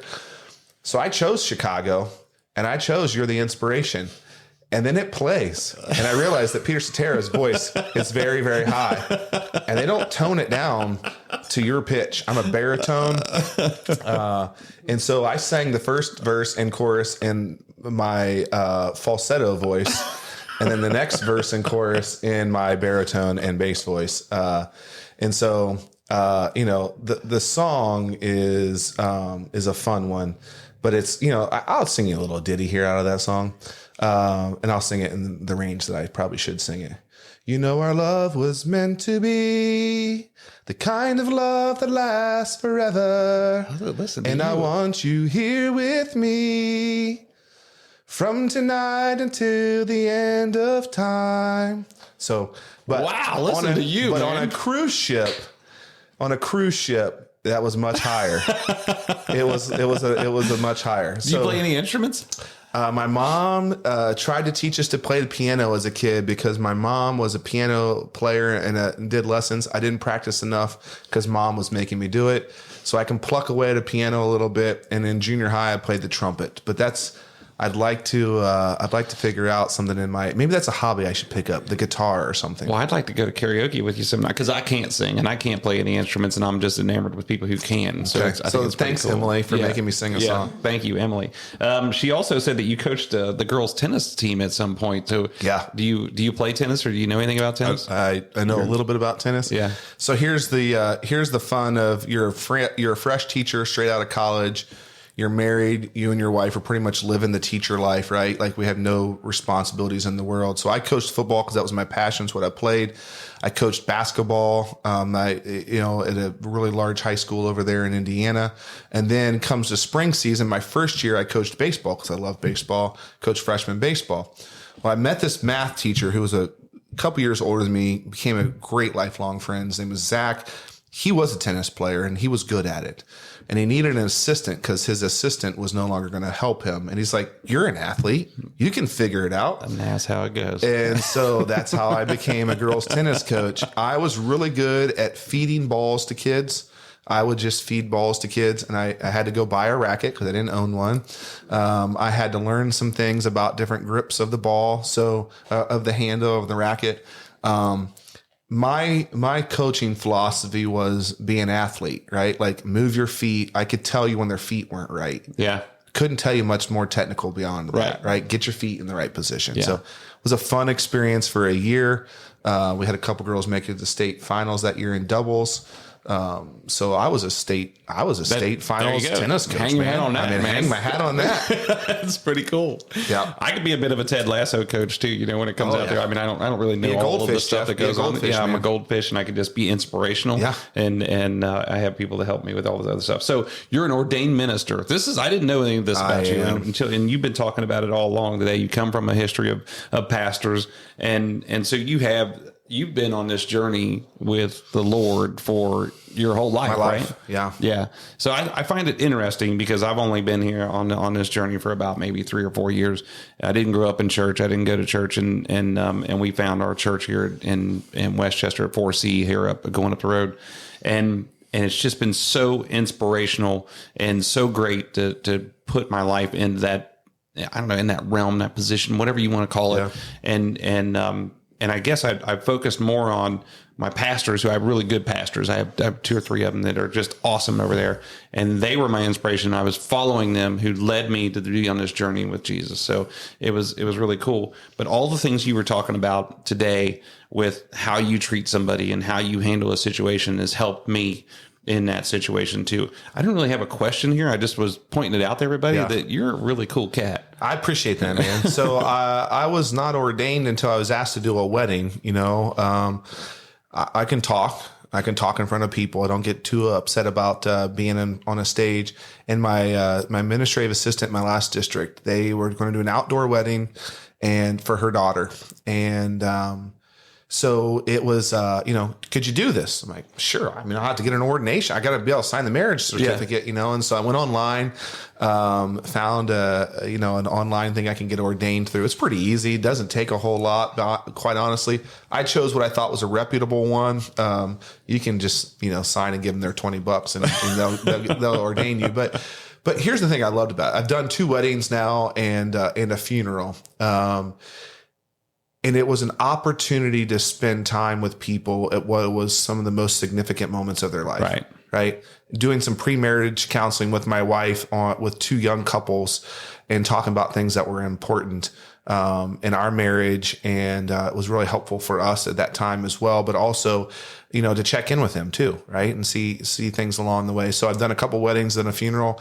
The treasurer at my last district, her mom passed away. They weren't really people that, the family didn't really have a church home. And so it was an opportunity to minister to people in their grief and mourning too. Right. And be somebody that was there for them. So, I think that this is the interesting thing. Growing up in a home, this is taking more of a religious slant today than education, right? But going up in a home where your dad's a minister, your uncles are ministers, your grandpa's a minister, and you think like, man, there are professional Christians, right? Like, I mean, I kind of joke with him, like, there are professional Christians out there. Like, this is their jobs, their vocation, it's what they do. It's not what the scriptures say, though. Right. Scriptures talk about, there are elders, there are people running, leaders of churches and things. But Matthew tells all of us, at the end of Matthew, to go forth and make disciples of all nations, right? It's the great commandment to all of us. Go forth and make disciples to all nations. And I think that when we take the perspective of, right, it gives me purpose and perspective to have a faith, but it also gives me a calling, right? And so I'm called to live this out, right? I am on mission. I got family members that are actual missionaries. Yeah. Right. And we will talk about, I'm on mission where I'm at right now. And so that is, that's a shift, right? That's a shift that I think, American churches need to be more about equipping people to go be on mission in their workplace, whether it's a bank, whether it's a school you're teaching. I went to a small liberal arts college. It was a faith-based institution, Anderson University. Love it. One of the things that I think Anderson missed the mark on when we were there, and one of the things I've talked to them about is how do you equip people who are Christians who are going to go teach in public schools? Yeah. Because, right, people will tell you it's this terrible place, right? And no. You got a classroom full of kids that are captive audience, and how you treat them and love them, right? I don't have to.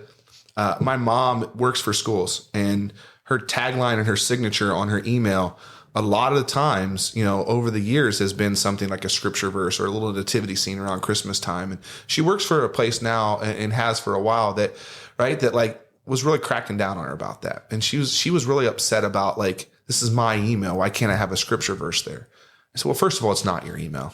Right. It's owned by the school district, right? It's owned by the taxpayers in your district, right? It's owned by the people. Yeah. It's a government email. The second part of it is, Mom. And I said, how you interact with people that come to the front desk to see you does more than your email signature line. Yeah. And, that's cool. And so I think, that's the perspective I have as a superintendent. I think it's what makes me successful as a superintendent, that I'm living those relationships out daily, that I see it as a service and opportunity to serve our community. And it gives me the ability to sort of lean into the family heritage there a little bit too. That is really cool. Ministering to people. Yeah. That's really cool. Really cool. So the last question, and it's all important questions that we ever could have, is the kids want to know, who decides the snow days? It's me, man. Do you really? So you get out and drive around? So my last district, I had one other guy that would drive with, and we had 95 square miles of farmland, right? And I would drive, and I'd be up early in the morning. So now in Lebanon, I have 3 or 4 other people that will drive, because it's a pretty big district. So I drive a portion of the school district. We decide pretty early in the morning. Ultimately, the decision is mine. Yeah. And so I asked the bus driver who's out driving, or the transportation, if you were a bus driver this morning, would you feel safe driving kids? Right. I asked the high school, administration, like, if you put yourself behind the wheel of a high school student, are we comfortable putting high school kids on these roads this morning? So it's ultimately my decision. We didn't. Can you be bought? I mean, can you be lobbied a little bit? My children try really hard. It's worse in the advent of now that they're old enough to have social media.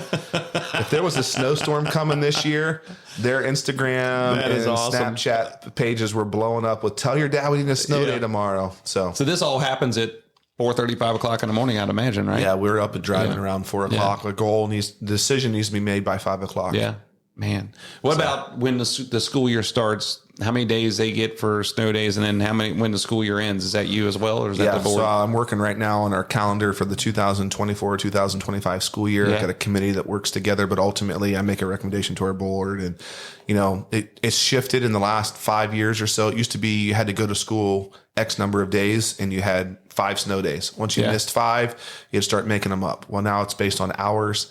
And so we got spreadsheets, man. We're trying to figure out, do my kindergartner kids go enough? Do my high school kids go enough? And we base we base makeup days off of hours of instruction at this point in time. Just seems like, when we were kids, it seemed like we had 6 months of summer, we had 8 months of school, and we had 2 months of Christmas break, And now as you're adults, it seems like you have about 2 weeks of summer, and you have about 10 years of school, and then you have about a week for Christmas, and it's just like, it just says, I know that math doesn't end up, but I'm just saying. We live for those breaks, man. Kids live for those breaks, and they want that time off. But I also think that, like, I go back to the perspective earlier of what kids are relying on. We have so many more kids right now that are being raised by grandparents and great grandparents, and the situations, great loving homes, right? A lot of credit and respect for parents and grandparents who are raising kids that aren't their own, but there are a lot of kids that need to be in our buildings, and so. I take that all into consideration too. Like, this is kind of a tweener day, right? Like I'm like, if we can be open, we need to be open. Right. And that's not what my kids want to hear. And it's not what my, my kids want to hear. Not what your basketball. Cody, I'm sorry, man. Well, man, hey, this has been awesome. And I appreciate it. I feel like I've gotten to know you so much more by doing this. I hope that everybody listening feels the same way. And I have such a great amount of respect for you for the little time that we've known each other. I feel like that we're connected, but I feel like we have a great amount of respect for you. And man, I think you do a great job, and you're just a great person. So thanks for being here. And man, rock on. Keep it going. I appreciate it. Thanks for doing this. Hey, this is Isaac Seevers, Superintendent of Lebanon Schools, here on the WB Download.